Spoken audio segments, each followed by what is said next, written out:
Hey YouTube, welcome back. Today we have our last video in the proposed high-level design step. Today we will talk about the data models. In the previous video we talked about the storage and which storage should we use, and we come up with the in conclusion that we'll use a key value stores to store our chat. And today we will talk about how we will do the data model for this key value store. So before I continue, let's just talk about again, this is problem with Miro is getting out of hand. Like when I try to I have to like just okay, it worked now. Okay. So before we start and to talk about what we do, what is data model? So data model is a conceptual representation of how data is structured, organized, and sorted within a database or information system. It defines the relationship between data elements, the constraints on data, and the rules governing data manipulation and storage. So data models provide a blueprint for designing and implementing databases and applications. Ensure data integrity, consistency, and efficiency. So when it comes to design data, we have two main things. We have the one-on-one, like sorry, let's just put the mic here again. Sorry, the mic was too far. So let's just put, we have like this one, and this will be the one-on-one. Two people are talking with each other, and it will be I guess we will have maybe how many can I want to delete some stuff. I want to delete. Yeah, thank you. So in the one-on-one, it will be, we will have let's just try to make it right. Yeah, that's right. And we will have, this is for the message.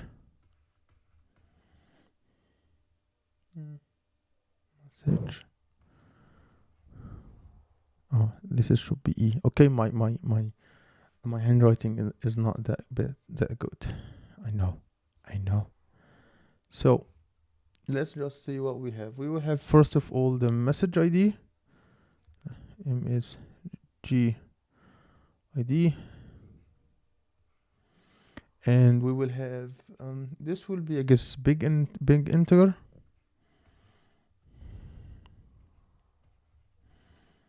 And we will have the message from.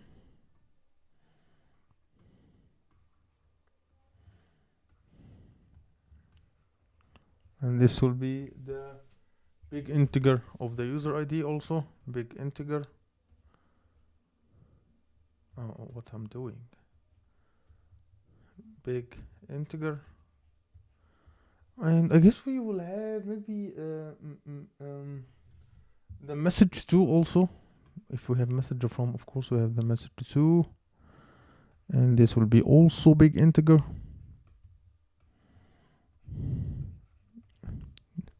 I guess we will have the content, of course. The most important thing, the actual content of the message.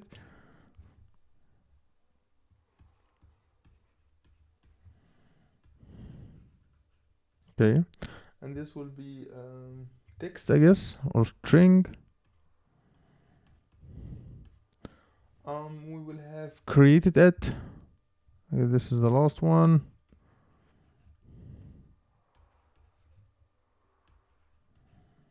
And this will be timestamp, I guess.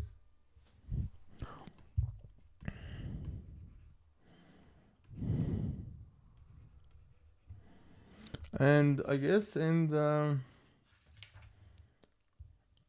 group chat, it will be, I guess, it will be a little bit different. So this is for one-to-one, and this one will be the group. And in the group chat, it will be let's just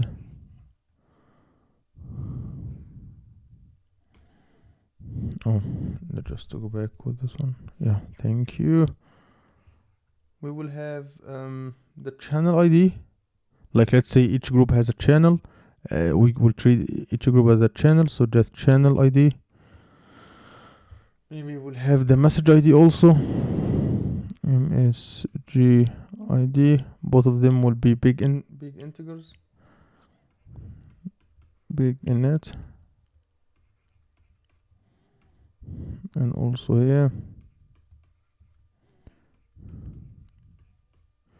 Big init. And we will have the user ID. There is no to and from, just a user. User ID. It will be also big init.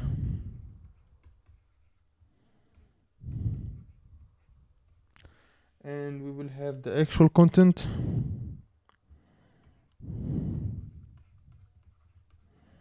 And this will be text.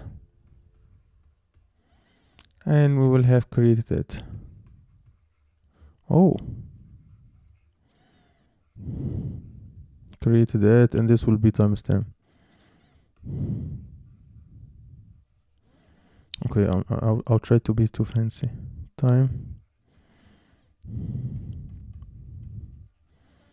Okay, so this is, I guess, what we think about the data models of these of the chat, specifically in the key value store. So one important thing is to talk about, because as you can see, we have ton of IDs. So how to generate a message ID is interesting topic, and I guess the interviewer will ask you about this one. So what we need from the message ID. So IDs must be unique. IDs should be sortable by time, meaning new rows have higher IDs than the old ones. And I guess a good solution for this one, I guess there is two solutions. The first one is to, sorry. The first one is to use something called a Twitter Snowflake. So in the Twitter Snowflake,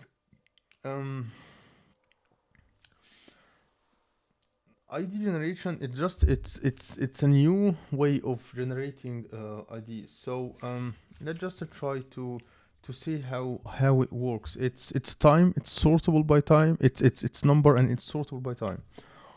So let me just look here. So an ID unique is a value assigned to each entity or record in database to ensure that each entity can be uniquely identified. These IDs are essential for various purposes such as data integrity, references, and efficiency. The Twitter Snowflake is distributed unique ID generator designed to work at scale in distributed system. It was developed by Twitter to address the need for unique IDs for tweets and other objects in their platform. So how it works? So let's just have, where is the mouse? Okay. So let's assume that this is our ID. So we have the first bit, 1 bit, it will be 0, and we have 41 bits for the time. We have the 5 bits for data centers. It's data center ID. We have another one for the machine ID, because each data center has a machine. And we have the last one is a sequence number. Okay. So so if you just look at this one, so first of all, we have 1 bit. It's 1 bit. It will always be 0. This is this reversed for the future uses. It can be potentially be used to distinguish between signed and unsigned numbers. We have the timestamp. It's 41 bits. It's milliseconds since the approach or custom approach. We use Twitter Snowflake default approach. which will be just, it will be like, I guess, 15 numbers or something like that. We have the data center ID. It's 5 bits, which gives us, I guess it gives like 32 data centers. It's just the 2 in power of 5 is 32. We have the machine ID. Give us also 32 machines per data center. We have the sequence number, and it's 12 bits for every ID generator or that machine process. That sequence number is incremented by 1. The number is reset to 0 every millisecond. So this is how the Twitter Snowflake work. So it has a timestamp. It's like a 40. I will say again just to make sure, because it's sometimes you will just forget it. It has a timestamp. It takes 41 bits. Timestamp represents the time of the ID generation. We have the machine ID, and it's 10 bits. The machine ID identifier, which uniquely identifies the machine generating the ID in a distributed environment. We have the data center ID, and this is identifier representing the data center where the machine is located. We have the sequence number, or like the sequence number. Yeah, the sequence number. It's a sequence number incremented, which each ID generate with the same milliseconds on the same machine. This prevent collusion in cases where multiple IDs are generated within the same millisecond. So this solution could be good, but like there is a problem with this solution, which is it's not that easy to implement Twitter Snowflake. So we can just find a way to use the sequence number only. So the thing that we can use a local sequence number for each machine. So we don't need all of them. So a local sequence number is a mechanism used to generate a sequence of unique numbers within a single system or instances without relying on a centralized ID generation service. Local sequence number generators are often used in scenarios where a distributed environment is not necessary, or because it's quite important to say this one, or one user will connect with one machine. So let's just try to find why this is go approach. So the reason why local IDs work is that maintaining message sequence within one-on-one channel or group channel is sufficient. So the approach of the final approach, which I'm talking right now, is the local sequence number. It's local means IDs are only the IDs are only unique within a group. The reason why local IDs work is that maintaining message sequence within one-on-one channel or a group channel is sufficient. This approach is easier to implement in comparison to a global ID implementation. So we will just make it unique for this specific group. Maybe it will not be unique outside, but we just only care about to be unique on this specific group. So this is why we can use it. But it's worth mentioning.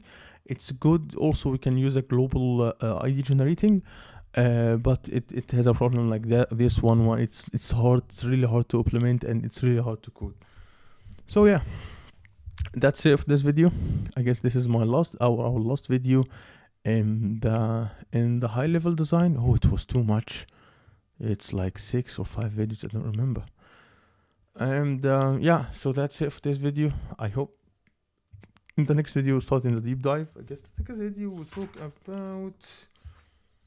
talk about the service discovery, which will be a lot to talk about. Yeah. So that's it for this video, and see you in future problems.